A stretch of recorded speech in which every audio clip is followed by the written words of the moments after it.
seja muito bem-vindo à estreia do programa Cinema Sonoro, um espaço para falar de cinema. E eu sempre vou trazer aqui um convidado para relacionar a sua vida com algum filme ou então com o cinema em geral. É o caso da Ana Lucchesi, que está aqui ao meu lado, minha amiga. Ela que é diretora de um programa de TV chamado A Máquina, da TV Gazeta. E também documentarista, ela está com um documentário chamado Identidade Cotidiana e a gente vai falar aí sobre todos esses assuntos. Tudo bem, Ana? Tudo bom? Esqueci de uma coisa, de quebra, diretora deste humilde programinha Cinema Sonoro. Sim. Ana, para começar esse bate-papo, como que o cinema entrou para sua vida? Bom, eu era muito pequena, eu lembro que com uns 12, 13 anos eu assisti o filme Coração Valente. Eu estava com a família toda, a gente estava no cinema. E aí depois de chorar muito no final, ali eu saí do cinema em prantos. E eu falei, putz, eu quero fazer isso, quero me envolver com isso de alguma forma. Eu sempre gostei muito de escrever, desenhava. Eu achava que de alguma forma eu ia pro mundo artístico. Mas aí eu falei, eu vou pesquisar e vou tentar ver quem são as pessoas que fazem acontecer o cinema. Então quer dizer que o Mel Gibson te inspirou? Foi ele. Meio brega, hein? Meio brega. Mas é o que eu tinha contado ali no auge dos meus 12, 13 anos de idade. Bom, você já sabia que ia trabalhar com audiovisual, só que acabou entrando mais especificamente no gênero documentário. Sim. Tem alguma obra em especial que te marcou, que inspirou o seu trabalho? Bastante coisa que me influenciou. Eu lembro na faculdade, teve um filme que se chama F for Fake, que é do Orson Welles, e eu lembro que eu fiquei bem impressionada porque era um documentário, mas ao mesmo tempo ele fazia uma série de brincadeiras. Ele questionava muito a questão da verdade, né, relacionada ao registro documental. O próprio Cidadão Kane faz isso, né? Exatamente. Ele é uma ficção, mas ao mesmo tempo ele brinca com essa noção de, por exemplo, ele quer retratar uma pessoa e ele vai conversando com diversos familiares, pessoas ligadas, né, a esse personagem principal.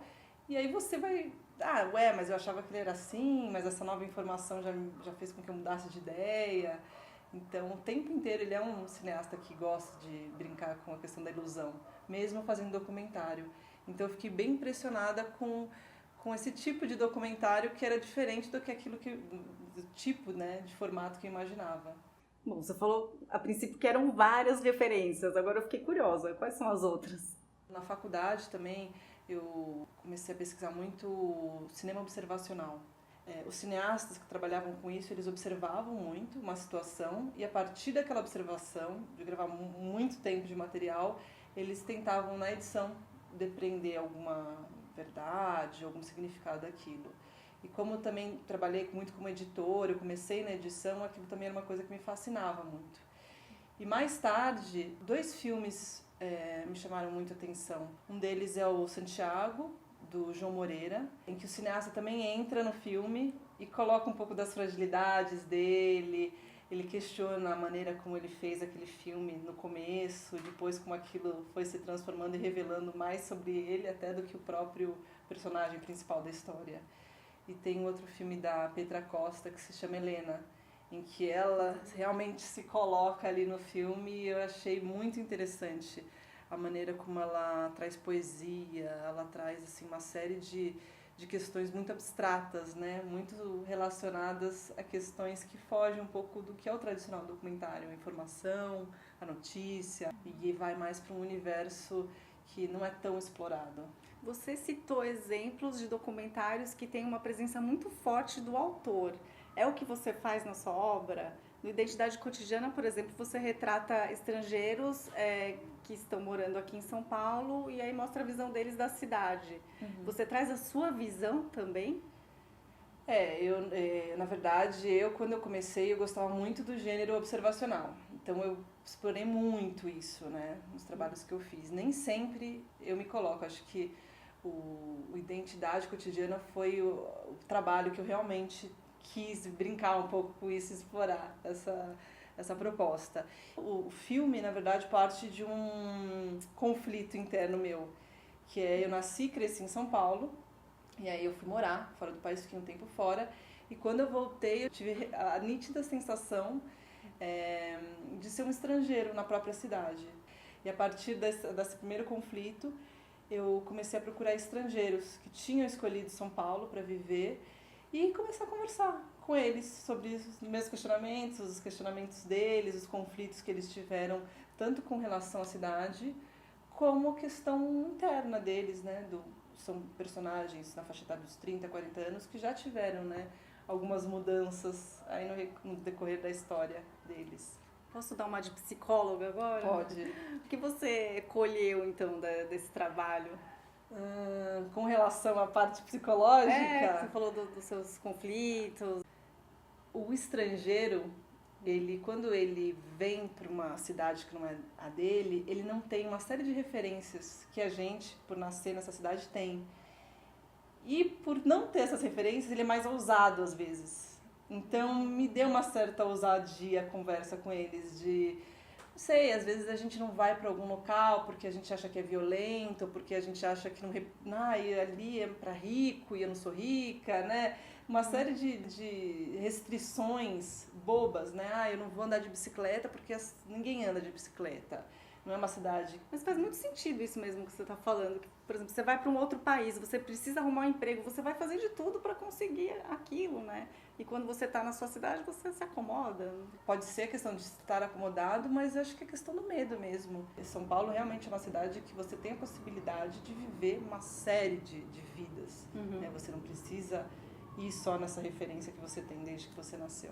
Muito bem. Voltando um pouquinho ao assunto do observacional que você falou, você acha que é possível fazer um documentário e o autor ficar totalmente isento de colocar a ideia dele, enfim, de ser imparcial mesmo na hora de fazer um documentário? Não, eu acho que não dá, porque são escolhas, né? Então, a partir do momento que eu estou contando uma história, eu faço escolhas. Então, só de eu apontar a câmera para um lado e não apontar para outro, de repente está acontecendo alguma coisa ali que eu perdi. Eu vou conversar com algumas pessoas, mas de repente uma pessoa-chave que pode solucionar uma série de questões ou pode trazer uma nova perspectiva, ela não foi entrevistada, ela não entrou naquele documentário. Então, assim, você trazer um retrato fiel e realmente sem nenhuma visão, ou sem nenhum... é muito difícil.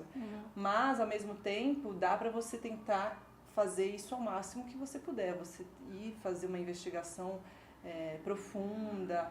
Quando a proposta é essa, né, de contar realmente um fato, eu acho que você tem que ter ao máximo essa preocupação. No caso de um documentário pessoal, o negócio fica um pouquinho mais livre, né? Sim, sim. Bom, eu acompanhei um pouquinho, né, desse processo todo, vi você fazendo as entrevistas. Ajudou bastante também. Pois é, né, na narração, ajudei um pouquinho também. Eu tô curiosa para ver o resultado final agora. Você pode já adiantar datas? Quais são as cenas aí dos próximos capítulos? A gente finalizou o filme, né, ano passado, e começamos a mandar para festivais, a gente ainda está tentando fazer parcerias de veiculação, exibição. E eu vou participar de um projeto bem legal que se chama Teste de Audiência, que é pegar filmes que não estão finalizados ou já estão finalizados e mostrar para um público leigo e as pessoas opinarem sobre aquele filme. Dar os pitacos. Exatamente. E vai ter uma exibição para o teste de audiência agora em São Paulo, no dia 5 de abril. Depois disso, a gente vai participar de um outro evento, que é um cineclube, numa trilha cultural, no dia 30 de abril. E no dia 11 de maio a gente vai participar de outro evento que vai falar um pouco sobre a questão não é nem imigração, dos refugiados. E eles acharam interessante eu mostrar o documentário e entrar um pouco nesse tema da identidade relacionado à vida de um refugiado, né? Muito interessante, muita coisa ainda vai rolar. Onde que a gente vê essas informações? Tem uma página no Facebook? Tem. facebook.com/identidade cotidiana. Muito bem, então aproveitando que você já vai curtir a página do Identidade, curte a nossa página também do Cinema Sonoro, /Cinema Sonoro. Sim. E você, como diretora, o que espera desse nosso programete aqui? Esse assunto, né, cinema, todo mundo gosta de ir pro bar e dar um pitaco, falar, nossa, esse filme, né, me impactou de alguma forma, comecei a pensar sobre esse tema que eu nunca, né, tinha parado para pensar sobre isso.